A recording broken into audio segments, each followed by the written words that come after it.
दिल की मेजर बीमारियां कौन कौन सी हो सकती हैं? पट्टे को खून नहीं जाएगा तो एंजाइना होगा। उसने स्मोकिंग नहीं छोड़ी, वो दोबारा से उसको हार्ट प्रॉब्लम हुआ। समझाने के लिए कहते हैं इसमें जंग लगेगा, क्लॉट आएगा, ये बंद हो जाएगा तो घर ही मर जाएगा। मर्दों में जो है हार्ट डिजीज जरा तो- रेशो ज्यादा होती है, औरतों में कभी मतलब बहुत रेयर होता है, कभी हम सुने कि हार्ट अटैक की वजह से डेथ हो गई। अल्लाह की तरफ से जो प्रोटेक्शन है उसमें इंटरफेयर करती है तो उनकी क्लॉटिंग ज्यादा हो जाती है, यंग एज में डेथ भी हो सकती है। डायबिटीज के पेशेंट्स के बारे में कहा जाता है कि इनको हार्ट अटैक होता है ना तो इनको पता नहीं चलता। दर्द नहीं हो रही, सांस उसको लग रहा है बंद हो रहा है, ठंडे पसीने आने शुरू हो जाएंगे। जब बच्चे पैदा होते हैं ना वो बहुत सारी दिल की बीमारियों से गुजरे होते हैं। सर हम सुनते हैं जी बच्चे का दिल ही बड़ा है। माँ के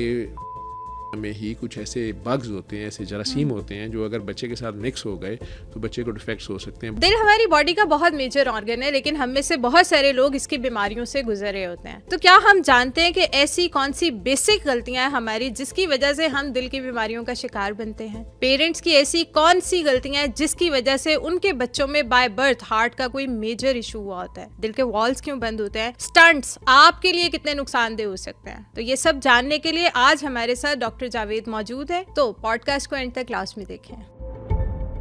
दिल की मेजर बीमारियां कौन कौन सी हो सकती हैं? दिल जिस्म के अंदर गोश्त का एक छोटा सा लोथड़ा है। ये बस जहन में रखें कि अगर ये बीमार हो जाए तो सारा जिस्म बीमार हो जाता है। कहने को ये छोटा सा एक मुट्ठी बराबर ऑर्गन है, यहाँ पे ऐसे पड़ा होता है और ये मूवमेंट है, इसको रेस्ट नहीं करता, ये इसने सोना नहीं होता। ठीक है, थकता नहीं है। इसके ज़ुम्मे पूरी बॉडी के अंदर खून को पंप करना है। इसका एक स्पेसिफिक किस्म का स्ट्रक्चर है। 4 खाने हैं, 4 चेम्बर्स हैं, उनके दरमियान में एक वन वे वेल्व लगे हुए हैं। ठीक है। ये जो आम कहा जाता है ना जी वाल बांधने, ये वो गलत टर्म यूज़ होती है। वो खून की शरियानें बंद होती हैं। जो वाल हैं, वेल्व जो हैं, ये चारों चेम्बर्स के अंदर ऐसे दरवाजे हैं जो वन वे हैं। एक से खून दूसरे में जाता है, वापस नहीं आना चाहिए। वापस आए तो हम कहते हैं लीक कर गया। और उसको उतना पूरा नेचुरली खुलना चाहिए ताकि पूरा खून गुजरे। अगर वो फंस जाए, उसका कब्ज़ा फंस गया, वो तंग हो गया कुछ बीमारियों में, तो उसे हम स्टीनोसिस कहते हैं। बैक अगर आए तो उसे हम कहते हैं रिगर्जिटेट कर रहे हैं। उसकी वजह से फिर पीछे पाइपों पे प्रेशर आता है अगर ऐसा हो जाए तो। अच्छा। ठीक है, और ब्लड प्रेशर क्रिएट हो रहा है या प्रेशर बहुत फॉल कर जाता है। तो ये जो हार्ट का अपना स्ट्रक्चर है, ये 4 खानों के साथ उसकी दीवारें हैं गोश्त की, उन दीवारों को पंप करने के लिए अपनी भी खुराक चाहिए। तो पूरे जिस्म का खून दिल के अंदर से गुजरता है, लेकिन वो उसके किसी काम का नहीं होता।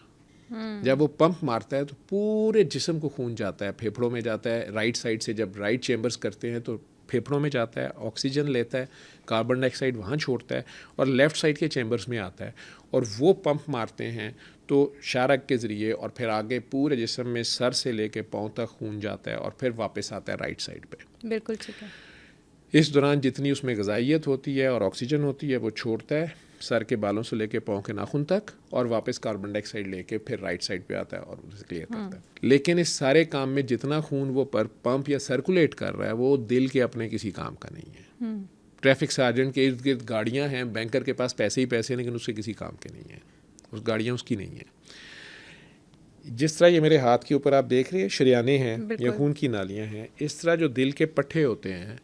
इनकी अंदर दोनों तरफ मिल के 3 बड़ी नहरें या 3 बड़े जो हैं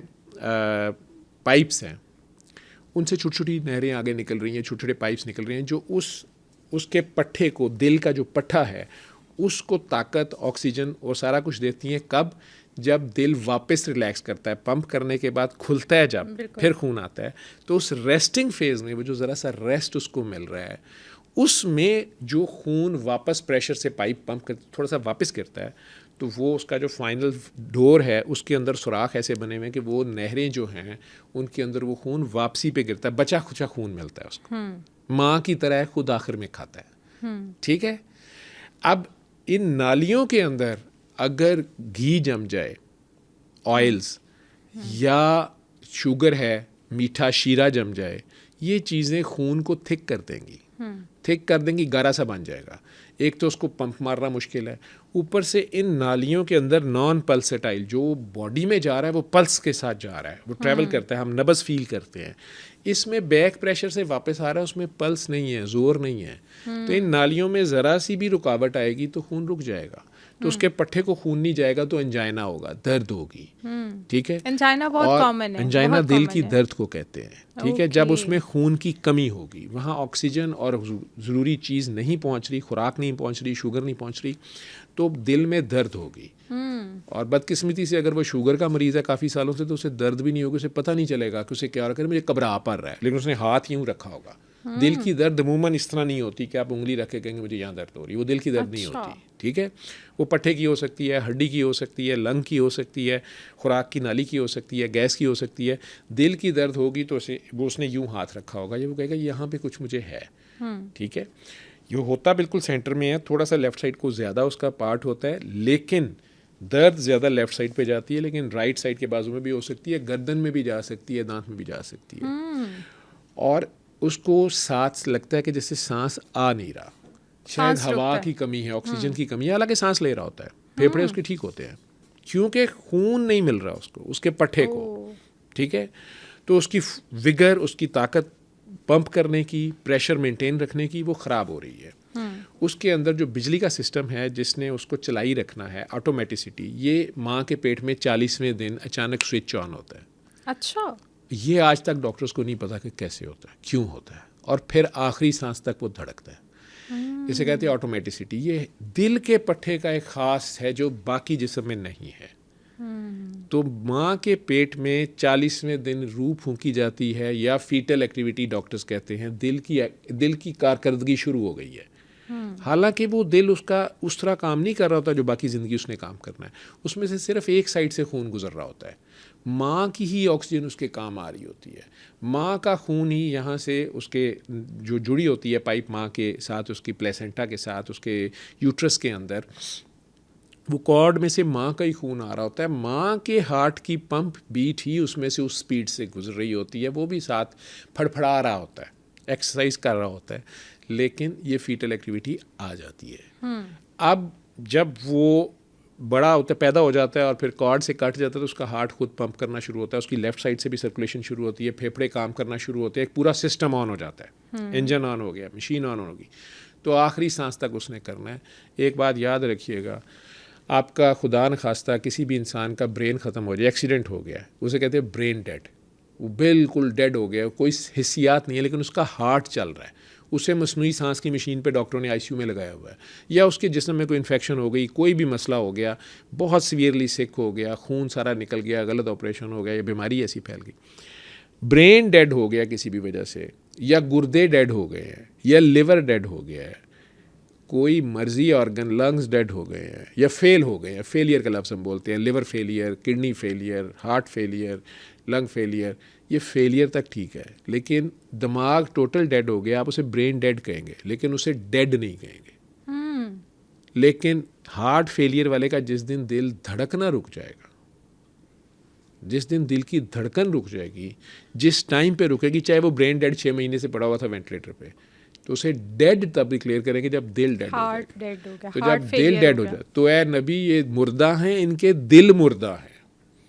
तो ये दिल मुर्दा वो हैं जिनमें एहसास नहीं है। सर, मर्दों में जो है हार्ट डिजीज ज़रा रेशो ज़्यादा होती है, औरतों में कभी मतलब बहुत रेयर होता है, कभी हम सुने कि हार्ट अटैक की वजह से डेथ हो गई, लेकिन मर्दों में ये चीज़ बहुत ज़्यादा होती है, तो ऐसा क्यों होता है? मर्दों को अल्लाह ने दिल का दर्द दिया है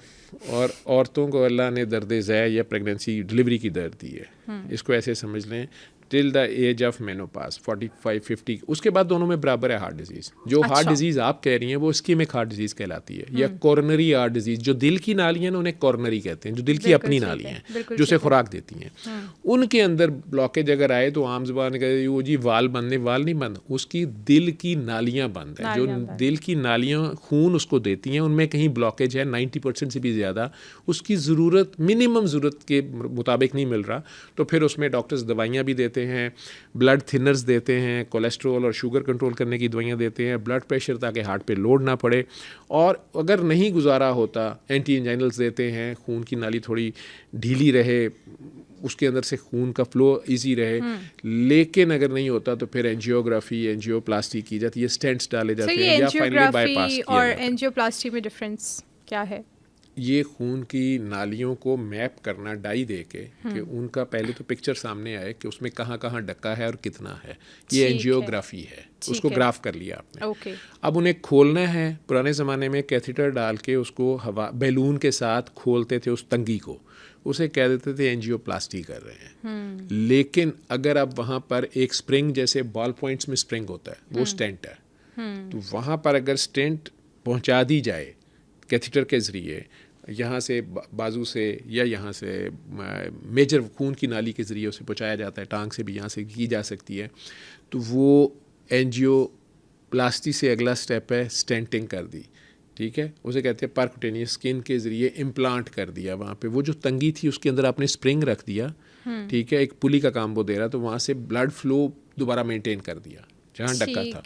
वहाँ कई लोगों में वो मल्टीपल जगह पे होता है, या ऐसी जगह पे होता है जहाँ तक स्टेंट पहुँचानी मुश्किल है, ऐसा एंगल है, तो फिर बाईपास ऑपरेशन भी किया जाता है। तो हार्ट को खोल के यहाँ से दरमियान से आपकी ये बोन जो है इसे काटा जाता है। ये जो आपका रिब केज है, ये इस तरह कब्जे हैं पीछे रिब्स के लगे हुए, ये ऐसे स्प्रेडर से खुल जाते हैं। अंदर हार्ट पड़ा हुआ चल रहा है, उसे स्लो डाउन किया जाता है। बॉडी को हम बिल्कुल कार्डियोप्लीजिया उसको बोलते हैं, या पोटेशियम का टीका लगा के बिल्कुल डेड स्लो करके ये रोक देते हैं। हार्ट लंग मशीन पे ले जाते हैं उसकी सर्कुलेशन। वो मशीन उसके ब्लड को एक नॉन पल्सराइड तरीके से चंद घंटे के लिए चलाती है, प्लस उसका बॉडी टेम्परेचर जो है वो 25 to 30 के नीचे ले जाते हैं। अब उसकी बॉडी की रिक्वायरमेंट ब्रेन से लेके किडनीज और जो जिन्हें हर वक्त खून चाहिए वो बिल्कुल फ्रीज़ हो जाते हैं। फ्रीज़ हो जाते हैं तो उन्हें कोई रिक्वायरमेंट नहीं है ऑक्सीजन या कुछ भी नहीं है, तो उस दौरान सर्जन उसके ऊपर स्टिचिंग करता है हार्ट को। ठीक है, तो हार्ट को बिल्कुल रोक के ऊपर स्टिचिंग करनी है, क्योंकि अदरवाइज़ वो हिलता रहेगा तो टांका कहीं से कहीं चले जाएगा। बड़ा स्किलफुल काम है, इसलिए हार्ट सर्जन्स जो होते हैं वो बहुत ज़्यादा चार्ज भी करते हैं, उनका बनता भी है। ठीक है, और थोड़े से लिटिड भी होते हैं, वो हार्ट सर्जन होते हैं। ठीक है, लेकिन अब इससे भी आगे टेक्निक्स आ गई हैं बीटिंग हार्ट पे, कि हार्ट बीट कर रहा है लेकिन उसे ज़रा स्लो डाउन कर लिया है, तो उस नाली को बाईपास, जैसे आप शहर की, अब लाहौर की आपने बाहर से ये रोड बनाई है, क्या इसे कहते हैं आप लोग, ये जो रिंग रोड बनाई है, तो बाहर से बाईपास कर दिया, हाई ट्रैफिक को रोक के जगह जगह से आपने बीच में ट्रैफिक और रास्ते दे दिए कि वहाँ आप जल्दी पहुँच जाते हैं। इसी तरह जिस नाली के अंदर ब्लॉकेज है तो उससे आगे ग्राफ लगा दिया, बड़े पाइप में एक लगाया, पाँव से शरेयान ले लेते हैं, बाजुओं से ले लेते हैं, उसमें भी वेन और आर्टीरियल ग्राफ्ट्स ले लेते हैं, या लेफ़्ट साइड के मर्दों की इधर ब्रेस्ट को इतनी ब्लड सप्लाई नहीं चाहिए होती, नाली ये थोड़ी सी, उसको वहाँ से निकाल के लीमा और रीमा कहा जाता है, ये फिल्म एक्टर का नाम नहीं है, राइट इंटरनल मेमोरी और लेफ़्ट इंटरनल मेमोरी आर्टरी, तो उन्हें ग्राफ्ट किया जाता है। ये अच्छा सर्जन या बड़ा सर्जन जो है, यानी उसने रीमा भी लगाई है और लीमा भी लगाई है, थोड़ा सा डिफ़िकल्ट काम होता है,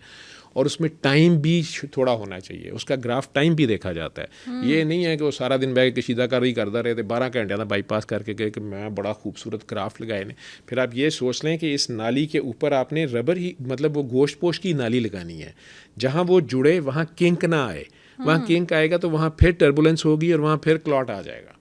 तो डिस्चार्ज होने से, मरीज़ के घर से छुट्टी होने से पहले, ऑपरेशन के छुट्टी होने से पहले 20% ग्राफ बंद हो जाते थे। बाईपास फेलियर बहुत ज़्यादा था। ठीक है, इसलिए एक्सट्रीम्स ऑफ एजेस पे या बहुत ही मुश्किल केसेस में किया जाता है। अब स्टेंटिंग को ज़्यादा प्रेफर किया जाता है, इंटरवेंशनल कार्डियोलॉजिस्ट उसको करते हैं। उससे पहले आप उसको दवाइयों के साथ भी मैनेज करने की कोशिश करते हैं। उससे पहले आवाम को बताया जाता है कि अगर वो हेल्दी लिविंग, हेल्दी डाइटिंग रखें और एक्सरसाइज रखें, ठीक है, तो वो इस बीमारी से बच भी सकते हैं। प्लस औरतों और मर्दों का जो फ़र्क है वो टेस्टोस्टेरोन और एस्ट्रोजन का है। इसलिए ख़वातीन को मैं सख्ती से मना करता हूँ कि ओरल कॉन्ट्रासेप्टिव्स या हार्मोनल टैबलेट्स ना लें। वो अल्लाह की तरफ से जो उन्हें प्रोटेक्शन है उसमें इंटरफेयर करती हैं, तो उनकी क्लॉटिंग ज़्यादा हो जाती है, ब्रूजिंग शुरू हो जाती है, टांगों में क्लॉट, ब्रेन में क्लॉट और हार्ट में क्लॉट आते हैं, और उनके भी अंदर हार्ट अटैक फिर जल्दी या यंग एज में डेथ भी हो सकती है। ठीक है, प्रेगनेंसी में भी ये हार्मोन सारे ऊपर नीचे हुए होते हैं, इसलिए औरत का इतना बड़ा दर्जा है कि उसके पाँव के नीचे जन्नत आ जाती है एक प्रेगनेंसी के बाद, एक बच्चा डिलीवर करने, उसको पैदा करने के बाद, क्योंकि वो सर पे कफन बांध के ये सारा काम करती है। उस दौरान मर्द साहब के साथ बैलेंस ये किया गया कि उन्हें हार्ट अटैक हो सकता है, स्पेशली अगर वो चीट करें अपनी बीवी से। बिल्कुल ठीक है सर, आपने बाईपास का जिक्र किया, तो आज से अगर 5-10 साल पहले देखें तो बाईपास को एक बहुत बड़ी सर्जरी समझा जाता था, लेकिन अब कम टेक्नोलॉजी हो गया शायद वास्ट हो गई है, या क्या रीज़न है कि अब उसको ना उतनी बड़ी सर्जरी नहीं समझा जाता और कहा जाता है नहीं अब तो भाई टेक्नोलॉजी बड़ी वास्ट है, अब आप आराम से करा लो, कोई इतना इश्यू नहीं है, जैसे हम आम घरों में बातें होती हैं। तो मुझे इसकी रियलिटी बताइएगा। नहीं नहीं, आराम से नहीं करा लो। अब बाईपास की तरफ सर्जन्स और डॉक्टर्स खुद कम जा रहे हैं, मजबूरी में जाते हैं अगर स्टेंटिंग नहीं हो सकती, इंटरवेंशन नहीं हो सकती, ठीक है, और पेशेंट सेलेक्ट भी किया जाता है। और कई बार हार्ट सर्जन रिफ्यूज़ कर देता है, वो कहता है कि नहीं नहीं आपको अब बाईपास का भी फ़ायदा नहीं है, या मैं नहीं कर सकता, ये डिफ्यूज़ डिजीज़ है, सारी नालियाँ ही बंद है, मैंने कहाँ से इसको जाके बाईपास करना है, इसलिए वो भी कम है। लेकिन डेफिनेटली पोस्ट ऑपरेटिव केयर हमारे मुल्कों में, आईसीयू केयर बाद में, मैं 10 साल ये करता रहा हूँ, तो वो स्टैंडर्ड ऊपर आया है, बच्चे ज़्यादा ट्रेन हो गए हैं, एनेस्थीसिया वाले ट्रेन हो गए हैं, परफ्यूनिस्ट ट्रेन हो गए हैं, और अच्छे सर्जन्स भी बाहर से आ गए, और जिन्होंने यहाँ से सीखा उन्होंने भी वक्त के साथ काफ़ी सीख लिया, तो वो स्टैंडर्ड और रिजल्ट्स अच्छे हुए हैं। लेकिन उससे प्रेफर किया जाता है स्टेंट को जितना ज़्यादा, और उससे पहले जितना ज़्यादा दवाई पर रह सके, और उससे पहले जितना ज़्यादा प्रिवेंशन कर सके। लेकिन स्टंट भी आप कितने, मतलब मैक्सिमम कितने स्टंट्स हो सकते हैं? मतलब एक पेशेंट को एक साल में 1-2 स्टंट्स डल गए, नहीं नहीं, हर साल नहीं डालने हैं। नहीं नहीं नहीं, हर साल नहीं, लेकिन उसके बाद उसने स्मोकिंग नहीं छोड़ी, उसने इस तरह की चीज़ें नहीं छोड़ी, वो दोबारा से उसको हार्ट प्रॉब्लम हुआ, उसको डॉक्टर ने कहा जी अब आपको एक दफ़ा दोबारा से स्टंट आपका ऐड होगा, लेकिन उसके बाद फिर क्या है कि मतलब ऐसा हो सकता है कि आप अपनी हैबिट्स भी चेंज नहीं कर रहे और आप कह रहे हैं कि बस हम अब स्टंट्स के सहारे ही जिंदा रह लें। नहीं तो स्टंट्स के सहारे फिर अगर उसको खुदा न खास्ता दोबारा अटैक हो जाता है, स्टंटिंग के बाद भी हो जाता है, साल 2 साल के बाद या जल्दी भी, उसकी लिविंग स्टैंडर्ड पे, उसकी स्ट्रेस लेवल पे भी काम कर रहा है, उसकी बाकी मल्टीपल फैक्टोरियल्स हैं, शुगर है उसकी नहीं कंट्रोल हो रही, या कोई और भी मसाइल हैं, या लाइफ ही इतनी स्ट्रेसफुल है, तो फिर दोबारा एंजियोग्राफी करके देखा जाता है। कई बार स्टेंट के अंदर ब्लॉक आ जाता है। वैसे तो जो अच्छी स्टेंट्स हैं, ड्रग इल्यूटिक स्टेंट्स ज़रा महंगी हैं, वो ही अब डाली जाती हैं, प्रेफर की जाती हैं, और मरीज़ को फिर ये बताया जाता है कि आपने ये जो ब्लड थिनर है ये नहीं छोड़नी, ये खाते रहना है, या कोलेस्ट्रॉल की और शुगर का इलाज साथ जारी रखना है, ब्लड प्रेशर कंट्रोल रखना है। हमारे ऐसे ऐसे बादशाह लोग हैं कि वो ब्लड थिनर भी छोड़ देते हैं, मेडिसिन नहीं खाते। इसी तरह दूसरी बीमारियां जो यंग बच्चों में होती हैं कि उसको गला ख़राब हुआ था, रोमेटिक हार्ट डिजीज़ उसे बोलते हैं, या वो जरासीम का जहर जो था उसके हार्ट के वेल्व्स को पड़ा, उसका वेल्व बहुत लीकी था या बहुत तंग था, तो उसमें लोहे के वेल्व डाले जाते हैं, या इंसानों के जो मर गए, यंग एज में मर गए या डोनेट कर गए, या उनके हार्ट से निकाल के वेल्व, बायोप्रोस्थेटिक वेल्व्स भी डाले जाते हैं,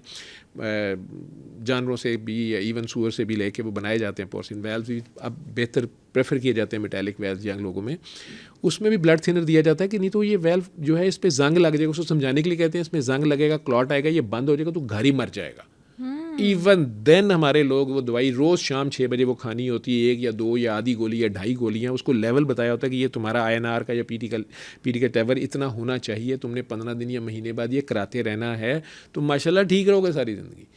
वो फिर गोली छोड़ देता है, फिर क्लॉटिंग करा के आ जाता है, कई बार फालिज करा के आ जाता है, या ज़्यादा गोलियाँ बादशाह लोग ने, मैं क्या 2 दिन नहीं सी खा दिया, आज मैं 5 इकट्ठियाँ खा लिया ने, वो नीचे से भी खून जारी हुआ, ऊपर से हुआ, या ब्रेन हेमरेज हो गई है, अब आ गया है, तो वो हार्ट के वेल्व्स के अंदर मसला होता है। फिर बच्चों को पैदाइशी सुराख होता है, कहते हैं जी दिल च सुराख है, बिल्कुल, ठीक बिल्कुल है, ऐसे। वो जो चारों खाने हैं, चारों बेडरूम हैं, उनके दरमियान में दीवारें हैं ना, वो छोटे बच्चों राइट और लेफ़्ट हार्ट के दरमियान में कई बार सुराख होते हैं, कई ऊपर वाले 2 कमरों के दरमियान है तो उसका तो पता नहीं चलता, 40-50 साल की एज में जाके पता चलता है, नीचे वाला का ज़रा जल्दी मसाइल हो जाते हैं, फिर इनमें जरासीम जल्दी बैठते हैं, जहाँ पे भी गिरदाब बनेगा, भंवर बनेगा, खून घूमेगा, इकट्ठा होगा, तो वहाँ क्लॉटिंग होगी, वो कई बार क्लॉट आगे चला गया या उसमें जरासीम आ गया तो इन्फेक्शन बड़ी गंदी फैल जाती है। ये भी हार्ट ही की बीमारियाँ हैं, लेकिन मेन हार्ट की बीमारी जैसे आप लोग समझते हैं वो इस्केमिक हार्ट डिजीज़ है, जो हमारे माशरे में कॉमन भी है, शुगर वालों में, ब्लड प्रेशर वालों में, कोलेस्ट्रॉल वालों में, मोटों में, बैठे रहने वालों में, हार्मोनल इम्बैलेंसेस वालों में वो ज़्यादा हैं, स्ट्रेसफुल लाइफ में ज़्यादा, सदमा एकदम पहुंचा दिया उन्होंने, हार्ट अटैक हो गया, बिल्कुल ऐसे, ठीक है। बिल्कुल ऐसे। फिर हार्ट की अपनी बीमारी है जिसमें हार्ट का रिदम लाइफ है ना, तो दिल का रिदम अगर ख़राब हो जाए, उसका तालमेल ख़राब हो जाए, चारों खानों में जो खून घूम रहे हैं वो इरेगुलर तरीके से हो रहा है, उससे भी क्लॉट बन जाता है, उससे भी फालज और गुर्दे फेल और आंतों में क्लॉट और ये सारा कुछ हो सकता है, टांग काटनी पड़ सकती है। तो ये सारी बीमारियां गूगल से पढ़ के अपने ऊपर नहीं तारी करनी, वो डॉक्टर के पास ही जाना है, लेकिन वाइड यही करना है कि healthy living style, diet healthy, exercise और स्ट्रेस ना लें। सर, दिल की बीमारियां होने की मेजर रीजंस क्या बनती हैं? सिर्फ हमारे डाइट या स्ट्रेस, या इसके अलावा भी कोई ऐसी रीजंस हैं जिनका हमें पता नहीं है, अवेयरनेस नहीं है? नहीं, अवेयरनेस में पता लोगों को अब है, जैसे स्मोकिंग से मना किया जाता है, अल्कोहलिज्म से मना किया जाता है, सब्सटेंस एब्यूजेस, ये नशे वशे जो हैं, ये सारे इनमें से बहुत सी ऐसी चीज़ें हैं जो यंग बंदे को ले जाती हैं, मर जाता है, घर में ही मर जाता है, ओवरडोज के साथ मर जाता है। ये सारी अपनी जगह पे हैं। मैंने कहा ना कि कुछ स्ट्रक्चरल डिफेक्ट्स हैं जो बाय बर्थ भी उसमें आ रहे होते हैं, जल्दी डॉक्टर्स को पता चल जाते हैं, उन्हें बता देते हैं कि ये ऑपरेशन से ही ठीक होंगे, या ये ऑपरेशन से नहीं, लेकिन एक सर्टन एज पे जाके ऑपरेशन करा लेना, या इसमें ये डिवाइस लगा लो, बैटरी पेसमेकर लगवा लो हार्ट के रिदम के लिए। कुछ हैं जो बाद में डेवलप करती हैं, जैसे हार्ट की डिजीज़, अभी इंसान को इसके 100% नहीं पता। आप स्मोकिंग को भी 100% उसमें इंक्रिमिनेट नहीं कर सकते, लेकिन उसकी एसोसिएशन देखी गई है कि जो सिगरेट ज़्यादा पीते हैं, अल्कोहल ज़्यादा लेते हैं, नशे उनमें ज़्यादा है, ठीक है, या जो ज़्यादा डाइट, जैसे फास्ट फूड डाइट ले रहे हैं, या एक फ़िज़िकल एक्टिविटी कम है, या स्ट्रेसफुल लाइफ है, उन लोगों में ये बीमारी ज़्यादा है। तो उसकी एसोसिएशन उसके साथ है, चाहे वो उसकी वजह नहीं है, उसमें ज़्यादा टेंडेंसी है। फिर कुछ एंडोक्राइन डिजीज़ उससे कह लें, या हार्मोनल इम्बैलेंसेस हैं, जैसे थायराइड उसका फंक्शन कम कर रहा है, तो उसके कोलेस्ट्रॉल लेवल्स और वैसे ही बहुत ज़्यादा हो जाएंगे और ब्लड थिक हो जाएगा, तो वो भी उसको हार्ट डिजीज़ हो सकती है। फिर दिल के पट्ठों की अपनी बीमारी होती है, एक तो बनने में ही उसमें प्रॉब्लम आ जाती है, बहुत मोटे होते हैं तो वो पंप नहीं उतना मार सकते, उसमें अंदर खून उतना नहीं समा सकता, वो स्टिफ हो जाते हैं, और उसकी इलास्टिक ज़रूरत से ज़्यादा टाइट हो गई, हार्ट की जो इलास्टिक ऐसे समझ लें, और अगर वो ज़रूरत से ज़्यादा ढीली पड़ गई, कार्डियोमायोपैथीज हम उन्हें बोलते हैं, दिल फैल गया है, तो वो भी हार्ट फेलियर से चला जाएगा। फिर फेफड़ों की कुछ बीमारियां हैं जिनकी वजह से दिल की राइट साइड के ऊपर ज़्यादा प्रेशर आ जाएगा, उसमें भी सिगरेट बहुत ज़्यादा रोल है उसका, प्ले करती है, तो वो राइट साइड का हार्ट फेल हो जाएगा, पाँव पे सोजें, टांगों पे सोजें पड़नी शुरू हो गई और सांस खराब होना शुरू हो गया, ये भी बीमारी उसी में शामिल है। हेल्दी लिविंग के लिए हेल्दी हार्ट बहुत ज़रूरी है, और दिल में कहते हैं अल्लाह रहता है, रब्बुल आलमीन रहता है, तो रहमतुल आलमीन भी हर जगह साथ होते हैं, तो अगर वो दोनों इकट्ठे रहें साथ और आप उनके साथ रहें तो दिल की बीमारी नहीं होती। बहुत सारे यंगस्टर्स को बहुत जल्दी सांस चढ़ने लग जाता है, उनकी एक्टिविटी इस तरह की नहीं भी होती, लाइक उनको बात करते करते भी बहुत जल्दी हार्ट बीट उनकी तेज़ हो जाती है, उनको सांस चढ़ना शुरू हो जाता है। इसकी रीज़न उसमें उसे हम पैनिक अटैक भी कहते हैं, एंजाइटी भी होती है समटाइम्स, वो सिंपल एंजाइटी होती है, समटाइम्स वो हेल्थ एंजाइटी है, उसने पढ़ लिया कहीं से, उसने किसी अंकल को हार्ट अटैक होते देख लिया या सुन लिया है, अब वो हर वक्त बैठा हुआ मुझे भी हो रहा है, उनके सिम्टम्स सुन लिए हैं कि हार्ट अटैक से पहले उनका सांस फूला था। अगर दिल की दर्द किसी को होती है या किसी को शक पड़ ही गया है, तो वो दिल में अनयूजली प्रेशर आ रहा है, बोझ आ रहा है, दिल एकदम से मतली सी हो रही है, या सांस लग रहा है बंद बंद हो रहा है, पसीने ठंडे आने शुरू हो गए हैं और दिल पे बोझ आ रहा है, वो ज़रूर डॉक्टर के पास जाए। एस्प्रिन की आधी गोली मुंह में रख ले, अगर उसे कभी उससे एलर्जी नहीं हुई है, पहले भी खा लेता था, डिस्प्रिन की गोली रख ले, ज़रूर हॉस्पिटल जाए, ईसीजी कराए, या ब्लड का एक टेस्ट होता है ट्रोपोनिन जो 4 घंटे बाद पॉजिटिव आएगा। अच्छा डॉक्टर उसे पिक भी कर सकता है कि नहीं ये रियल हार्ट ही है, हार्ट में प्रॉब्लम आ रही है, हार्ट साउंड सुन के उसे पता चल सकता है। नहीं तो एंजाइटी है तो वो हल्की सी को ट्रैंक्लाइज़र उसे दे देगा, तसल्लीमाइसिन दे देगा, और बहुत श्योर होना है उसने तो 4 घंटे बाद फिर ईसीजी भी करेगा, ब्लड टेस्ट भी करा लेगा। लेकिन आप अपने आप को सेव करने के लिए ये ज़रूर करें कि आप घर से ही थोड़ी खांसी ज़रूर करें, डीप उससे हार्ट की तरफ ब्लड ज़रा ज़्यादा जाना शुरू होता है। एक्सर्शन फ़ौरन छोड़ दें, एक्सरसाइज या उस वक्त कोई वज़न उठा रहे हैं, कुछ कर रहे हैं, छोड़ दें, सीढ़ियाँ ना चढ़ें, दूसरे को बता दें, वो आपको आराम से गाड़ी में बिठा के वो ले जाए, या बुला लें एम्बुलेंस को। आपकी एक्सर्शन जितनी कम होगी हार्ट पे उतना कम लोड होगा, ठीक है। आप जब आंखें ही बंद करते हैं ना तो हार्ट की बीट जो है वो 10 की स्पीड से 10, यानी अगर वो 80 पे चल रहा था पर मिनट तो वो 70 पर मिनट पे आ जाएगा, सोते हुए, और 60 पे आ जाएगा, तो उसकी डिमांड भी उतनी कम हो जाएगी ना, रिक्वायरमेंट भी उतनी कम हो जाएगी। तो आप उसको थोड़ा सा रेस्ट दे दें। एंजाइना के पेशेंट्स को पता होता है कि अगर वो फ़ौरन रुक जाते हैं, बैठ जाते हैं, तो उनका एंजाइना बेहतर हो जाता है। या ज़ुबान के नीचे गोली, नाइट्रेट्स हम उन्हें कहते हैं, वो रख लेता है या स्प्रे कर लेता है, तो वो 5 मिनट के अंदर अंदर उसकी खून की नाली दोबारा से ढीली पड़ के उधर खून की, क्योंकि कई बार वो प्रोटेक्शन में भी टाइट हो जाती है, तो एंजाइना उसे कहते हैं दिल की दर्द, उसे दिल की दर्द होती है, तो बेसिकली दर्द उसकी दोस्त होती है, वो उसको बता रही होती है कि कोई मसला है तो ज़रा बैठ जाओ यार, ठीक है, रेस्ट कर लो। सर बहुत सारे लोग कहते हैं कि ये खुद से आप टैबलेट भी ना रखें, इससे आपको फालिज होने का भी शायद खतरा है, या ऐसा कोई इससे सर दर्द होती है बहुत ज़्यादा, कुछ लोगों को सर दर्द होती है, और ये आप डॉक्टर से, अगर डॉक्टर आपको प्रेस्क्राइब करे कि आपको हार्ट ही का मसला है, आपको एंजाइना ही होता है, तो आपने ये मेडिसिन रखनी है। डॉक्टर ने नहीं कहा तो आप खुद से ना रखते रहें। नहीं होता है ना कि अगर अब आपको घर बैठे कोई ऐसा प्रॉब्लम फील हुआ है और आपको लग रहा है कि नहीं भैया मुझे हार्ट का ही प्रॉब्लम हो रहा है, तो वो जल्दी से खुद से भी टैबलेट रख खांसी लेते करें, हैं। डिस्प्रिन की आधी गोली रख लें मुंह में, और लेकिन हॉस्पिटल जाएं, एक अच्छे डॉक्टर को दिखा दें, हार्ट की फैसिलिटी में चले जाएं या किसी भी अच्छे हॉस्पिटल की इमरजेंसी में चले जाएं। वहाँ डॉक्टर आपको अपने तरीके से असेस करेगा, ECG भी हो जाएगी। आपको अब ये सिम्टम अपने याद कर लें, और अगर आपको अच्छा डॉक्टर होगा, खामखा आपको डरा नहीं रहा, तो वो आपको बता देगा कि यार ये आपने सिर्फ आप खौफ खा गए, ये हार्ट का मसला नहीं है। ऐसे लोग हैं जो उसके बावजूद नहीं मानते और पीछे पड़ के एंजियोग्राफी कराते हैं कि नहीं आप मेरी एंजियोग्राफी करें, ठीक है, और कई बार डॉक्टर्स कर देते हैं। और मेरे ऐसे पेशेंट्स भी मेरे पास आए हैं जिन्होंने 4-4 बार एंजियोग्राफी 6 महीने बाद कराई हुई है। डॉक्टर्स उसको कह रहे हैं कि यार ये 2 साल के लिए कम से कम, ये तुम्हारी नालियाँ जो है ना, कम से कम इनमें कुछ चेंज आएगी भी ना तो 2 साल लगेंगे। अब ये एंजियोग्राफी क्रिया रही तो मैंने वो फिर किसी और डॉक्टर के पास जाके 6 महीने बाद फिर एंजियोग्राफी करा। जेब में पैसे होने चाहिए, दिमाग में खराबी होनी चाहिए,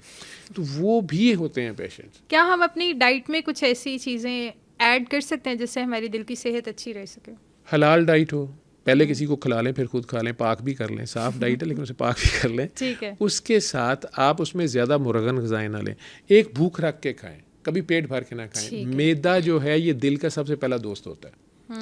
दिल को जब भी खून की कमी आती है, मैदा अपनी खून की नाली जो है उसे उधार देता है दिल को, थोड़ा सा खून डाइवर्ट उधर करने देता है, या दिल खुद भी छीन के ले लेता है। इतनी यारी दोस्ती है इनकी आपस में, इकट्ठा मैदे के ऊपर ही दिल बैठा होता है,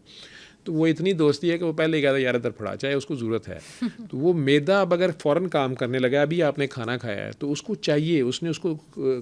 खुराक को हज़म करने के लिए गूंदना है, तो उसकी फ़िज़िकल एक्टिविटी का टाइम आ गया है, उसे 3-4 घंटे के लिए वो चाहिए।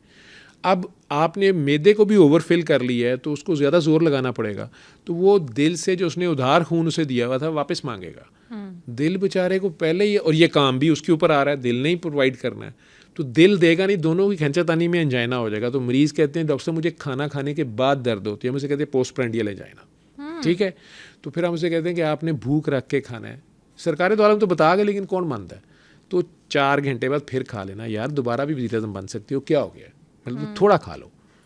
बिल्कुल ठीक है। वज़ीर आज़म नहीं, मतलब घर में बैठे खा सकते हैं आप, तो थोड़ा खा लें आप, लेकिन एक वक्त में पेट ना भरे, क्या आपको डकार की गुंजाइश भी ना आए, ठीक है ना। तो वो जब आप थोड़ा खाते हैं तो मैदा जो है वो थोड़ा काम करता है, लेकिन दिल पे लोड नहीं आता, और दिल को जो उसने उधार दिया हुआ वापस नहीं लेता कि यार चंगी गाल नहीं, आपे दे देगा। एक्सरसाइज करने से भी हमारी दिल की बीमारी का खतरा थोड़ा कम हो जाता है? खतरा कम भी हो जाता है, और एकदम से अटैक हो भी सकता है कि अगर आपको डॉक्टर ने बताया कि आपको क्रिटिकल लीजन है और आप स्टेंट डलवा लें, या आपको वेल्व में ये मसला है, आपने इस लेवल तक की एक्सरसाइज करनी है, आपने वॉक करनी है, लेकिन आपने हैवी एक्सरसाइज नहीं करनी, और छड्डो जी डॉक्टर डरांदे ही ने, ठीक है। और मैं तो जी वेट चुक्या कुछ भी नहीं होया, दूसरे दिन भी कुछ नहीं होया, तीजे दिन जड़ा होना सी हो गया, दसन जोगा भी नहीं रहा, ठीक है। तो उसमें आप एक्सरसाइज ज़रूर करें, डॉक्टर ने जो बताया वो करनी है, डेली वॉक और वो सारा कुछ करें, ताकि पूरे जिस्म में खून का दौरा होगा। स्ट्रेस लेस लेके करें, स्ट्रेस लेंगे तो दिल बेचारा तो हाई अलर्ट पे ही रहेगा ना, उसको तो आराम का पहले नहीं मौका मिल रहा, ठीक है। इसलिए हम स्ट्रेस टेस्ट करते हैं,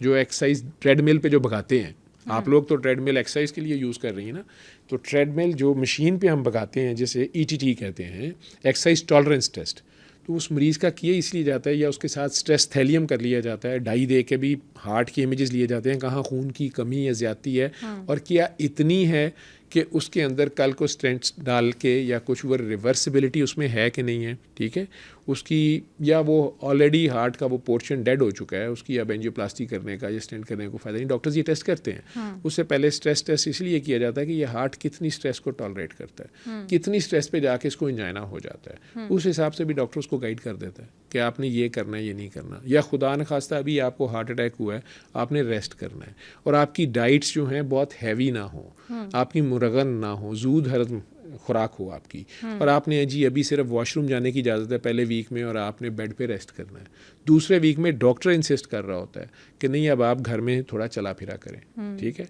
अगर आपको एंजाइना होता है हम एंजियोग्राफी की तरफ जाएंगे। एक एंजियोग्राफी तो हार्ट अटैक के पहले घंटे में अगर आप पहुंच गए तो फौरी की जाती है अच्छे सेंटर में जहाँ हार्ट सर्जरी की भी फैसिलिटी है, तो उसे प्राइमरी PCI हम उसे बोलते हैं कि फौरी तौर पे उसे स्टेंट डाल दिया तो उसके हार्ट के डैमेज को बहुत कम आप रख सकते हैं या बचा सकते हैं मेजर डैमेज से। लेकिन अगर वो लेट पहुंचा है तो फिर उसको बाकी ज़रूरी तिबी इमदाद दी जाती है, एंजियोग्राफी बाद में की जाती है और फिर स्टेंटिंग और वो सारा कुछ किया जाता है। लेकिन उसे गाइड कर दिया जाता है कि आपने जी महीने के बाद आप अपनी बीवी के पास भी जा सकते हैं या सेक्सुअल एक्टिविटी रिवाइव कर सकते हैं। लेकिन वो साहब जो हैं वो कह रहे हैं कि नहीं मैंने अभी जिम जाना है, वो फिर अपने आप को तंग करेंगे, ज़ख्मी दिल को भी तंग कर लेंगे, या महीने बाद भी वो बेड से नहीं हिल रहा, वही मुझे कुछ हो जाएगा, ये साइकोलॉजिकल बिहेवियर्स हैं, ठीक है। तो उसको ज़रूर अब एक्सरसाइज भी करना है, चलना फिरना भी है, और ताकि वापस वो लाइफ में आए और उसका दिल जो है जब चलेगा, काम करेगा, नॉर्मल नेचुरल परफॉर्म करेगा, तो उसके अंदर इंटरनल एबिलिटी भी होती है हीलिंग की। ऑटो बाईपास भी हो रहे होते हैं,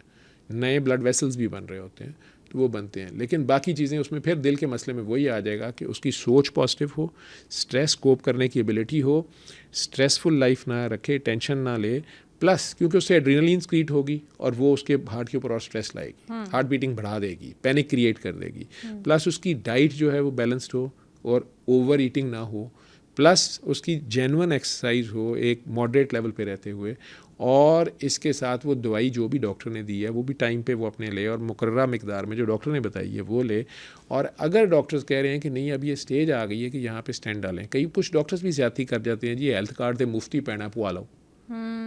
वाई मुफ्त में, अगर उसको ज़रूरत नहीं है जितना नेचुरल रह सकते हैं उस पर रहें, या बाईपास करा लें, ये ज़्यादतियाँ होती हैं, उससे फिर काम ख़राब होता है, सारी फिर उसमें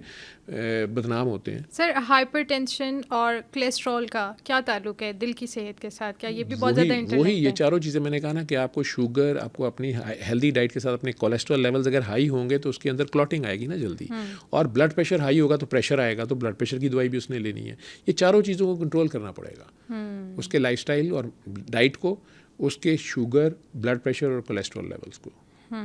उसके मेटाबॉलिज्म जो है उसको तो भी कंट्रोल करना पड़ेगा, और अगर उसने सिगरेट पी रहा है तो उसको भी रोकना पड़ेगा उसको, ठीक है, क्योंकि उसकी निकोटीन और जो दूसरे उसके अंदर सिगरेट के अंदर और बहुत से ऐसे मादे हैं जो बॉडी को डिफरेंट जगह पे तंग करते हैं। कैंसर, बहुत से कैंसर हैं जिसमें स्मोकिंग की एसोसिएशन आ गई है। इसी तरह हार्ट डिजीज़ में बड़ी स्ट्रॉन्ग है, लेकिन ऐसे डॉक्टर्स भी हैं, बाईपास भी हुए हुए हैं मेरे उस्तादों में से, और साथ सिगरेट भी चोरी छुपे दफ्तर में तो पी जाते हैं, कहते हैं घर बेगम तंग करेगी, कहते की करिए यार ये भी ज़रूरी है, बिल्कुल सही, पी भी लेते हैं, क्या हो सकता, फिर मरीज़ ख़राब होते हैं, कहते डॉक्टर साहब आप पीते हैं। तो ये तो है, अब किसी को आप ज़बरदस्ती तो नहीं कर सकते, लेकिन ये वो सजेशंस हैं। अब गूगल का पॉजिटिव फ़ायदा लें कि आपको अगर डॉक्टर ने वो डायग्नोज कर दिया है तो आप उसके बारे में अच्छा लिटरेचर पढ़ें और उसको अपनी लाइफ पे सिर्फ इम्प्लीमेंट करें अपने डॉक्टर की हिदायत के मुताबिक, खुद साइकी के पेशेंट ना बन जाए। लेकिन दिल के मरीज़ अगर आप बन जाते हैं तो आपकी वर्किंग कैपेसिटी भी डाउन होती है, घर में भी एक फियर होता है, और एक 24 घंटे दिमाग में ये सोच पे डोमेकली सोड जो है आप पे लटक रही होती है कि किसी वक्त भी अटैक जो है वो जानलेवा हो सकता है, हो सकता है आप घर से हॉस्पिटल तक ना पहुँचे, किसी वक्त भी वाइंड अप हो जाए। सर ये हार्ट अटैक और हार्ट फेलियर, इसका क्या मेजर डिस्क्रिमिनेशन क्या है? हार्ट अटैक वही है कि जब उसके अंदर खून की सप्लाई एकदम बंद हुई किसी ख़ास पट्टे के, दिल के पट्टे के किसी एक ख़ास पोर्शन को, तो उससे डेथ भी हो सकती है या दर्द शदीद हो सकती है। और हार्ट फेलियर ये है कि उसके बाद हार्ट की जो पंपिंग थी, जो उसका मेन फंक्शन है, वो अप टू द मार्क नहीं कर रहा। जब वो खून को पीछे से खींच के आगे, एक मोटर है वो पीछे से खींच के आगे सप्लाई नहीं कर रही, वो सर्कल नहीं चल रहा, तो ब्लड पीछे रुकेगा, खून के पाइपों में पीछे रुकेगा, तो खून जो ऑक्सीजन नहीं लेनी थी वो उतनी तेज़ी से शामिल नहीं होगी, और जो कार्बन डाइऑक्साइड वॉश होनी थी लंग्स में जाके वो उतनी तेज़ी से आगे नहीं जा रही। तो जो गंदे मादे हैं वो भी रुक रहे हैं, प्लस नया फ्रेश ऑक्सीजन और ग़िज़ाइयत उस तरह सप्लाई नहीं हो रही है, तेज़ी से खून का दौरा नहीं हो रहा है। हार्ट जिस वक्त उसका पंप बैठेगा, उसकी इजेक्शन फ्रैक्शन उसे कहते हैं कि वो एक बार में जो उसमें खून आ रहा है उसने उसमें से 60-70% को थ्रो करना होता है आगे, वो उसकी बजाय 30 और 20% रह गई है, बाकी उसी के अंदर खून रुक रहा है, फिर वो पीछे फेफड़ों में रुक रहा है, तो फेफड़ों में पाइप से बाहर आएगा, फेफड़े गीले हो जाएंगे तो कहेंगे पल्मोनरी एडीमा हो गया, फेफड़ों में पानी आ गया, उससे बैक पे जाएगा तो लिवर फूल जाएगा, पेट में या टांगों पे जो है स्वेलिंग पड़ जाएगी, ठीक है, और पाँव पे सोजें पड़ जाएंगे जी ये हार्ट फेलियर, CCF, ये कंजेस्टिव हार्ट फेलियर है, ठीक है। दोनों ही पंप, दोनों राइट लेफ्ट के उसके चेम्बर्स दोनों ही काम नहीं कर पा रहे। तो उसकी वजह से चाहे वो वेल्व तंग होने से हुए हैं, वेल्व लीक होने से हुए हैं, या दिल का पट्टा जो है वो वीक होने से हो गए हैं किसी वजह से, उसकी वजह से जो हार्ट की पंपिंग एबिलिटी है जब वो कंप्रोमाइज़ कर दे तो कहेंगे हार्ट फेलियर हो गया। हार्ट का फंक्शन अब नहीं कर रहा ना वो, तो वो फेल हो गया, ठीक है। अगर वो फंक्शन ठीक कर रहा है, चाहे उसे दर्द शर्द हो रही है, चल फिर रहा है, तो वो फेलियर में नहीं है, उसे एंजाइना हो रहा है। और वो एंजाइना अगर आधे घंटे से ज़्यादा प्रोलॉन्ग कर गया और दिल का पट्टा डेड हो गया तो उसे कहेंगे हार्ट अटैक हो गया। उस हार्ट अटैक से हार्ट फेलियर हो सकता है। जब बच्चे पैदा होते हैं ना, वो बहुत सारी दिल की बीमारियों से, मतलब कुछ बच्चे गुजरे होते हैं। लाइक जैसे आपने एक का तो जिक्र कर दिया कि दिल में सुराख होता है, दिल फैल जाता है। अक्सर हम सुनते हैं जी बच्चे का दिल ही बड़ा है। तो इनके पीछे रीजंस क्या होती हैं? क्या इस चीज़ को रोका जा सकता है कि ये बस अल्लाह ताला की तरफ से ही होता है? नहीं, अल्लाह ताला ने किसी को बीमार बच्चा दे के क्या करना है, ठीक है। अल्लाह ताला ने तो 40वें दिन अमानत रख दी। वो 9 महीने माँ और बाप ने उसके साथ क्या सलूक किया, माँ किस कंडीशन से गुजर रही थी। जो पढ़ी लिखी कौमें हैं, जो पढ़े लिखे घर हैं, वहाँ माँ को बहुत अच्छा एनवायरनमेंट दिया जाता है, उसको एक हेल्दी लिविंग दी जाती है। सिर्फ हेल्दी डाइट ही नहीं, उसको स्ट्रेस नहीं दी जाती। लेकिन अगर माँ शदीद स्ट्रेस में है, या नशा कर रही है, या उस तरह की मेडिसिन ले रही है, या शदीद गुस्से में है, इसको ऐसे समझ लो कि उसके अंदर 2 खून हैं जो मिक्स हुए हैं, बाप और माँ का, ददियाल और ननियाल का। 2 मोबाइल कंपनियों ने मिल के एक सिम बनाई है, अभी वो प्रोजेक्ट तैयार हो रहा है। उसमें एक कंपनी के सिग्नल्स और दूसरी के आपस में लड़ाई हो गई है, तो वो बच्चे का हार्ट भी डेवलप नहीं होगा जिस तरह बाकी बॉडी भी नहीं डेवलप होगी। तो बच्चा बीमार नहीं होता, माँ बाप ही बीमार होते हैं, ठीक है। आप आटा गूंदते हुए उसमें पानी की बजाय थोड़ी शराब डाल दें तो बाद में खानी तो पड़ेगी, तो इफ़ेक्ट तो आएगा। तो वो मनफी सोच, वो नफ़रत जो है, माँ को जो गुस्सा चढ़ गया ससुराल वालों पे या अपने खामंद पे, या बाप हराम कमा के ला रहा है, या बाप को उस पर गुस्सा, उसे टॉर्चर दे रहा है, तो उस बच्चे पे भी टॉर्चर हो रहा है। तो स्ट्रक्चर जो है वीक होगा। बेस जब जिस इमारत की बुनियाद जो है उसमें कमज़ोरी आ गई, तो वो इमारत जो है फिर जब तैयार होगी तो वो कमज़ोर होगी। इसी तरह उसका दिल भी जो है वो डिफेक्टिव होता है। ऑटोम्यून डिजीज़ बड़ी जल्दी बच्चों में आती हैं जब वो इस ऐसे माहौल में बढ़ते हैं। तो लड़कियों में एक बीमारी बहुत ज़्यादा है, वो जो गाने गाती है गोरी, मुझे उसका नाम भूल गया, SLE बीमारी जिसको हो गई थी, तो ल्यूपस एरिथमेटोसिस जिसे कहते हैं, ये आर्थराइटिस है, जुवेनाइल आर्थराइटिस बच्चों में हो जाता है, या और भी ऑटोइम्यून डिजीज़ हैं। इनकी बेसिस यही हैं कि उनका थॉट प्रोसेस में नफ़रत, हेट्रेड होती है। वो फिर बड़े होके माँ के साथ बाप से नफ़रत करते हैं मिलके, या बाप से मिलके ना माँ से करते हैं। सिंगल पेरेंट के साथ रह रहे हैं और वो उसे कह रहा है कि दूसरा जो था ना वो बड़ा हरामी था। तो बच्चा उससे नफ़रत कर रहा है, तो वो अपने 50% से नफ़रत कर रहा है, वो अपनी बॉडी पे नफ़रत कर रहा है, तो उसके इफ़ेक्ट्स आएंगे उसके ऊपर, ठीक है। इसी तरह जो बच्चा बाय बर्थ इस तरह पैदा हो रहा है, डॉक्टर्स ने उसमें कई जरासीम को भी इंक्रिमिनेट किया है कि माँ के वेजाइनल एरिया में ही कुछ ऐसे बग्स होते हैं, ऐसे जरासीम होते हैं जो अगर बच्चे के साथ मिक्स हो गए तो बच्चे को डिफेक्ट्स हो सकते हैं। बाय बर्थ अंधा भी बेचारा हो सकता है, और वो सारा कुछ, वो सारी चीज़ें, वो जरासीम आए कहाँ से, वो क्यों आए, वो बाकी औरतों में क्यों नहीं है, ठीक है। अगर उसके मल्टीपल सेक्स पार्टनर्स है, वहाँ से भी मसला हो सकता है। उसकी हेल्दी लिविंग नहीं है, वो सफाई सुथराई का ख्याल नहीं रख रही, पाकी का ख्याल नहीं रख रही, या बाप भी ऐसा हरामी है, तो ये सारे इफ़ेक्ट्स आएंगे। लेकिन ये बातें मैंने तो कर दी हैं, डॉक्टर्स नहीं करेंगे। डॉक्टर्स ये बातें आपको कोई नहीं किसी को कहेगा, ठीक है। आपके पास मरीज़ आ गया, वो कहेंगे हाँ जी अल्लाह की मर्ज़ी। अल्लाह की मर्ज़ी ये है कि अल्लाह ने जो कानून बनाए हैं वो नहीं चेंज करेगा। फ़िलहाल इस दुनिया में रहने के लिए उसने जो डूज़ और डोंट्स बता दिए हैं, जो कुरान बता दिए है, जिन लॉज पे ये यूनिवर्स खड़ी है, उसके बारे में आपको बता दिया ये करना है ये नहीं करना। आप उसके बावजूद कर रहे हैं। आप मोटरवे पे 200 की स्पीड पे गाड़ी चला के गाड़ी उल्टा के बैठे हुए हैं, तो वो ट्रैफिक पुलिस वालों ने नहीं उल्टाई है। तो वो क्या क्या बीमारी हो सकती है जो बाय बर्थ बच्चों में आ जाती है दिल की? उनका दिल जो है हो सकता है उसका स्ट्रक्चर ही ठीक नहीं बना, 4 खानों की बजाय 2 खाने हैं, दरमियान वाली दीवारें नहीं बनी। वो कहते हैं इनके अंदर सुराख हैं और बहुत बड़े बड़े सुराख हैं, ठीक है। उसके अंदर उसके जो ऑटोमेटिसिटी का जो स्ट्रक्चर, जो केबल उसके अंदर थी जिसने पूरे हार्ट को एक रिदम से कॉन्ट्रैक्ट कराना था, वो कंडक्शन में ही डिफेक्ट्स हैं, हार्ट बीटिंग ही उसकी डिस्टर्ब है बाय बर्थ ही, ठीक है। छोटे होते उसे पेसमेकर लगाना पड़ रहा है, या उसके हार्ट की इलास्टिक वीक है, मसल्स की, वो बिल्कुल फैला हुआ हार्ट है, वो लोड उठा ही नहीं सका, जल्दी उसकी डेथ हो गई, या वो बहुत ही स्टिफ हार्ट है, ज़रूरत से ज़्यादा सख्त है, कहते नहीं बड़े सख्त दिल का बंदा है, ਇਹਦਾ अब्बा बड़ा सख्त दिल था सी, तो अब्बे का बच्चा भी फिर हो जाएगा, ठीक है। तो वो पट्ठे उसके बहुत स्टिफ हैं, तो वो उतने कंप्लाइंट नहीं है कि उसके अंदर ब्लड पूरा आए और वो फिर आगे पंप करे, तो वो भी जल्द ही बेचारा मुख्तलिफ बीमारियों का शिकार हो जाएगा। जब दिल ही कमज़ोर है तो बाकी आर्गन्स को पूरा खून नहीं जब मिलेगा तो वो भी ग्रो नहीं कर सकेंगे, वो भी उतने स्ट्रांग नहीं होंगे, उनका फंक्शन भी उतना अप टू द मार्क नहीं होगा, तो उसके कॉन्सिक्वेंसेस तो सफ़र करने पड़ेंगे उस बेचारे को। तो जो बाय बर्थ इस तरह की दिल की डिजीज़ होती हैं, तो ये कितने % चांसेस होते हैं कि ये ठीक हो सकें? इनमें कुछ करेक्टेबल होती हैं, ऑपरेशन करके डॉक्टर्स उन्हें ऑपरेट कर लेते हैं, लेकिन ऑपरेट भी बहुत छोटी एज में नहीं करते आए थे। कुछ बच्चों को जल्दी ऑपरेट किया जाता है, कुछ बहुत छोटी सी बीमारी होती है, जैसे अल्लाह ने ही निज़ाम रखा होता है कि उसके जो दिल की जो कि सिर्फ राइट साइड काम कर रही होती है और माँ का ही खून आ रहा होता है, तो वो लेफ़्ट को बाईपास करके एक छोटा सा चैनल खुला होता है, हम उसे पेटेंट डक्टस आर्टीरियोसिस बोलते हैं, जो कि बर्थ के बाद बड़ी तेज़ी से बंद हो जाता है, लेफ़्ट साइड अपना रोल ले लेती है। कुछ बच्चों में वो बंद नहीं होता, कुछ माँ दवाइयाँ ऐसी खा रही होती है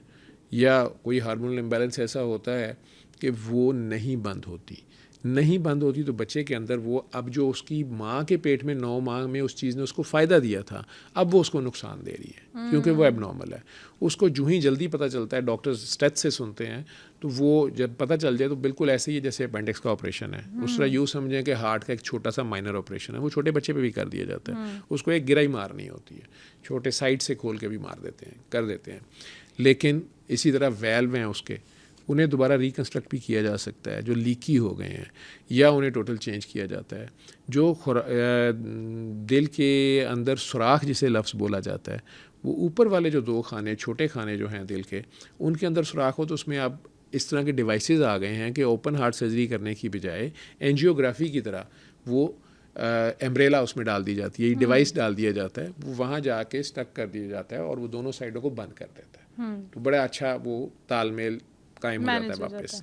लेकिन बड़े वाले खाने जो हैं, नीचे वाले जो मेजर खाने हैं हार्ट के, उनके अंदर वो सुराख छोटा मोटा बहुत ही माइनर सा है और आवाज़ बहुत आ रही है, तो डॉक्टर्स कहते हैं खैर आप वो कुछ नहीं है, बस आप कभी कोई ऑपरेशन कराएं, दांत का प्रोसीजर कराएं, गायनी का प्रोसीजर कराएं, तो अपने डॉक्टर को बताएं मुझे VSD है या मुझे ये है, ताकि वो एंटीबायोटिक पहले से दे दें, वहाँ जाकर कोई इन्फेक्शन ना बैठे।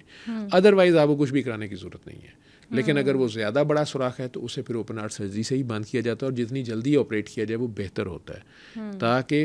लेफ़्ट साइड के जो प्रेशर्स हैं वो राइट से ज़्यादा ही चाहिए होते हैं। अगर वो राइट साइड के प्रेशर्स वो मार खा के राइट साइड स्ट्रांग हो जाए और वो लेफ़्ट को ब्लड फ्लो को ही ऑपोजिट कर दे, फिर ऑपरेशन करने का भी फ़ायदा नहीं होता। मरीज़ हर वक्त नीला रहता है, ऑक्सीजन उसकी बॉडी में पूरी नहीं जाती है, सूनर और लेटर उसने मरना ही होता है, उसे एजनमेकर सिंड्रोम बोलते हैं। आप क्या दिल की सेहत अच्छी रखने के लिए कोई स्पेसिफिक विटामिन या कोई सप्लीमेंट्स रेकमेंड करते हैं? नहीं,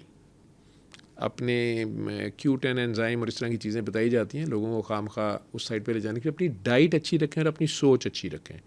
और अपनी फ़िज़िकल एक्टिविटी जो है वो ज़रूर रखें, वो अपनी रात की नींद ज़रूर पूरी करें। और सर अगर दिल का कोई प्रॉब्लम हो जाए, ठीक है, तो उसके अर्ली वार्निंग साइंस क्या हो सकते हैं? डिपेंड करता है, उसकी हार्ट बीट जो है वो इरेगुलर हो सकती है, उसको सांस फूलना शुरू होता है हार्ट वाले को, लेटने पे सांस ख़राब ज़्यादातर उसका होता है, बैठे बेहतर रहता है, लेटने पे ख़राब होता है या एक्सर्शन पे ख़राब होता है। ब्लड प्रेशर बहुत ज़्यादा या बहुत कम होना शुरू हो जाता है, तो वो उसे एक बार अच्छे डॉक्टर को, किसी भी अच्छे फिजिशियन को या हार्ट फिजिशियन को दिखा लेना चाहिए। अगर वो एक बार क्लियरेंस दे देते हैं तो फिर उस बात को मान लेना चाहिए, उसे साइकी का मरीज़ ना बन जाए। तो सर कितने टाइम टेन्योर के बाद आपको एक दफ़ा अपना प्रॉपर कंप्लीटली चेकअप करवा लेना चाहिए, और किस एज ग्रुप में स्पेसिफिकली करवाना स्टार्ट कर देना चाहिए? अगर आप माशाल्लाह 30, 35, 40 साल की एज तक ठीक रहे हैं, आप कोई अच्छी स्पोर्ट्स भी करते थे, आपको कोई मसला नहीं हुआ, यू कैरी ऑन विद, 40 पे आके आप एक जनरल अपना हेल्थ चेक करवा सकते हैं, करवा लें आप, ठीक है। कई बार जॉब पे कर दिया जाता है, और आप जब नई जॉब लेते हैं तब भी आपके टेस्ट होते हैं, सारा कुछ होता है, वो ठीक ही होता है। लेकिन अगर आपको कोई भी सिम्टम्स इस तरह के आने शुरू हुए हैं कि अनयूजुअल किस्म का सांस फूल रहा है चलने से, जितना आप पहले चल रहे थे उससे नहीं चला जा रहा है, दिल पे बोझ सा पड़ता है, तो वो आप ज़रूर एक बार चेकअप करवा लें अपना, और अपने शुगर लेवल्स, अपने कोलेस्ट्रॉल लेवल्स 14 घंटे के फास्ट के बाद अपने ब्लड कोलेस्ट्रॉल लेवल्स वो आप करवा लें। अगर वो सारा कुछ ठीक है, सिगरेट भी आप नहीं पीते, नशा भी आप नहीं करते, किसी से आपकी कोई दुश्मनियाँ भी नहीं हैं, और आपकी थॉट प्रोसेस भी अच्छा है, तो फिर आपको ज़रूर कोई स्ट्रेस ऐसी है बैक ऑफ माइंड में जो आपको तंग कर रही है, या आपकी एंजाइटी ऐसी है, वो हो सकती है, फिर वो हम आखिर में रखते हैं। और आपकी हार्ट का जैसे अल्ट्रासाउंड है उसे इको बोलते हैं, इकोकार्डियोग्राफी की है डॉक्टर ने, स्ट्रक्चरल डिफेक्ट कोई नहीं है आपका, ईसीजी आपकी ठीक है। स्टिल अगर आप बहुत ही हैं कॉशियस तो फिर आपकी सीटी एंजियो अब आ गया, हार्ट का सीटी स्कैन कर लिया जाता है, उसमें एंजियोग्राफी के बगैर ही, सुई लगाए बगैर आपको पता चल जाता है। स्टिल अगर आप बहुत ही हैं तो फिर गोल्ड स्टैंडर्ड ये है कि एंजियोग्राफी कर ली जाए, उसी खून की नालियों को भी अंदर से देख लिया जाए, मैप आउट कर लिया जाए, इसमें कोई ब्लॉक नहीं है। उसके बावजूद भी ऐसे मरीज़ हैं कि उसके बावजूद कहते हैं डॉक्टर साहब तो नहीं समझ आ रही, मैंने दिल का मसला है। डायबिटीज़ के पेशेंट्स के बारे में कहा जाता है कि इनको हार्ट अटैक होता है ना तो इनको पता नहीं चलता, तो ऐसा क्यों कहा जाता है और इनके अर्ली वार्निंग साइंस क्या हो सकते हैं? शुगर का मरीज़ जिसको शुगर हुए कुछ 4-5 साल हो गए हैं और चाहे उसने कंट्रोल भी रखी है लेकिन मोटापा है, वेट रिड्यूस नहीं किया, एक्सरसाइज नहीं किया, कोलेस्ट्रॉल भी साथ है या थायराइड भी उसका ठीक नहीं काम कर रहा, या ब्लड प्रेशर हाई है, या सिगरेट नहीं छोड़, वटेवर, लेकिन शुगर के साथ उसकी जो नर्व्स हैं जिन्होंने उसको सिग्नल्स देने होते हैं, दर्द के पाँव सुन्न हो जाते हैं उनके, बिल्कुल इसी तरह यूँ समझ लें उनका दिल सुन्न हो जाता है। तो उन्हें दर्द हो रही होती है, उन्हें दर्द जो खून की कमी है दिल की नाली में वो है, लेकिन उन्हें दर्द नहीं हो रही, यानी उस तरह उन्हें दर्द फील नहीं हो रही, ठीक है, सिग्नल आ रहा है उसको परसीव नहीं कर रहा वो दर्द की जिसने सिग्नल्स लेके जाने थे वो नर्व जो है वो सुनमुन बुकमुन उम्यून हो गई है, ठीक है। अब उसने उसका हाल ही, लेकिन उसको होगा तो सही कुछ, तो एक तो कई बार तो सडन डेथ हो जाती है, उसको पता ही नहीं होता, वो बैठा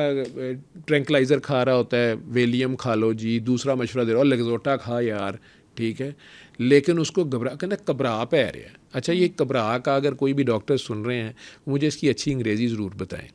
ठीक है, हमें नहीं समझ आती, हाउस जॉब से सुनना शुरू किया था, मरीज़ के अंदर घबरा पै रहा है, ठीक है, तो घबरा कई सिचुएशंस में पड़ रहा होता है, लेकिन शुगर के मरीज़ को दिल की, मैंने फिर कहूँगा कि उसको इस जगह के ऊपर बोझ फील हो रहा होता है, उसका सांस बंद हो रहा है, दर्द नहीं हो रही, सांस उसको लग रहा है बंद हो रहा है, ठीक है, अचानक से हो रहा है, ठंडे पसीने आने शुरू हो जाएंगे, ठीक, उसके चेहरे की रंगत दूसरों को नज़र आएगी कि इसकी हीमोग्लोबिन वैसे तो 15 है, ये माशाल्लाह आटा कट्टा है, इस वक्त तो ऐसे हो गए जैसे इसकी 2 भी हीमोग्लोबिन नहीं है या 5 नहीं है, पैलर बोलते हैं हम उसको, ठीक है, चेहरे का रंग उड़ जाएगा उसका, पीला हो जाएगा, खौफ में जैसे हो जाता है, क्योंकि हार्ट एकदम से चूँकि खुद स्ट्रेस में गया है और हार्ट सोच के खून पंप करना शुरू हो गया है, तो खून का दौरा जो है चूँकि हार्ट की तरफ कम आ रहा है तो बाकी सारी बॉडी में इंटेंस वेज़ोकंस्ट्रिक्शन हम उसे बोलते हैं, वो ब्रेन अपनी तरफ से करने की कोशिश करेगा, यार दिल को सारे खून उधर दे दो, 2 मिनट तुसी सारे रहन दो, ठीक है, तो स्किन भी पीली और ठंडी पड़ जाएगी, कोल्ड एंड क्लेमी हो जाएगा, ठंडे पसीने आने शुरू हो जाएंगे, मतली सी शुरू हो जाएगी, ठीक है, उल्टी भी आ सकती है, ठीक, और लगेगा जैसे सांस यहाँ से बंद है, ये शायद हवा नहीं है कमरे में, ऑक्सीजन शायद बंद है, बाजुओं को लगेगा जैसे किसी ने कड़े पहना दिए हैं, दोनों बाजू शायद हैवी हो गए हैं, या लेफ्ट वाला पर्टिकुलरली, क्योंकि ये खून की नाली दोनों आपस में शेयर कर रहे होते हैं, या नर्व इधर की इकट्ठी होती है, तो या गर्दन में जा रहा है, ताड़ में भी कई बार दर्द सी जा रही होती है, वो समझता मेरी दाढ़ में दर्द है, तो ये शुगर वाले को इस तरह के साइन आ रहे होते हैं। अगर उसकी शुगर भी हाई है तो और मसला और होगा, नज़र भी थोड़ी सी धुंधली हो रही होगी, या वटेवर जो भी है, या शुगर ठीक है, वो यार शुगर इस टाइम ठीक है, लेकिन उसने ओवर द ईयर्स जो खून की नालियों में पंगा डालना था तो किसी एक नाली में वो धक्का ज़्यादा हो गया है, तो दर्द नहीं उसको फील हो रही, लेकिन उसको बाकी सारे वार्निंग साइंस आ रहे हैं, खांसी करे और हॉस्पिटल जाए और ECG कराए, सिर्फ घबरा का इलाज ना करता रहे, किसी का कीता कराया नहीं गा, किसी ने कीता कराया, उन्हें नज़र लाती है ने हुणे ही क्या सी तुसी बड़ा खांदे हो, ठीक है मियाँ साहब तुसी तो खांदे हो पता ही नहीं लगता, ठीक है, तो वो हार्ट अटैक हो रहा होता है, मौत पड़ रही होती है, यानी पड़ सकती है, तो वो फ़ौरन जाए ECG कराए और हार्ट के डॉक्टर को या किसी भी डॉक्टर, अच्छे डॉक्टर को इमरजेंसी में चेक कराए। तो मैंने कहा कि ब्लड टेस्ट फिर किया जाएगा, ट्रोपोनिन का टेस्ट शुरू में भी कर लिया जाएगा और 4 घंटे बाद फिर कई बार किया जाता है कि क्या वो लेवल्स ऊपर आ रहे हैं, तो उससे कंपैरेटिव से भी पता चल जाता है, लेकिन अलामात ये हैं जो मैंने आपको बताई। तो आज हमने कोशिश की कि आपको दिल की बीमारियों से रिलेटेड इन्फॉर्मेशन प्रोवाइड की जा सके। तो अगर इसी तरह के किसी भी और ऑर्गन या किसी भी और टॉपिक पे आप इन्फॉर्मेशन चाहते हैं तो हमें कमेंट सेक्शन में ज़रूर बताएं।